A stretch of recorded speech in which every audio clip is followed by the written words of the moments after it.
Hello all, ఈరోజు మీకు నేను చాక్లెట్ కేక్ ఎలా చేయాలో చూపిస్తాను. 1 కప్ చాక్లెట్ పౌడర్ తీసుకొని అందులో 2 ఎగ్స్ బ్రేక్ చేసి వేయండి. అండ్ తర్వాత half glass oil and half glass milk అయితే వేయండి. మిల్క్ వేయడం వల్ల స్పాంజీనెస్ అండ్ సాఫ్ట్నెస్ అయితే వస్తుంది కేక్కి.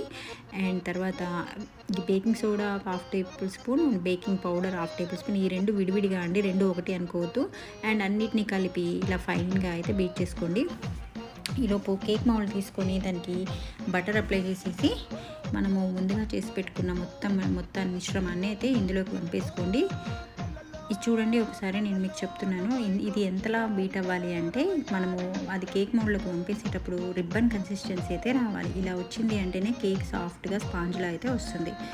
తర్వాత మనం ఈలోపు ఓవెన్ని 350 డిగ్రీస్ దగ్గర వేడి చేసేసుకొని ఈ కేక్ మౌల్డ్ని అందులో 40 to 45 మినిట్స్ అయితే ఉంచండి. అంతే, స్పాంజ్లా ఉండే కేక్ రెడీ అయిపోతుంది. పిల్లలు చాలా ఇష్టంగా తింటారు. వీడియో నచ్చితే ప్లీజ్ లైక్ చేసి ఛానల్ని సబ్స్క్రైబ్ చేయండి.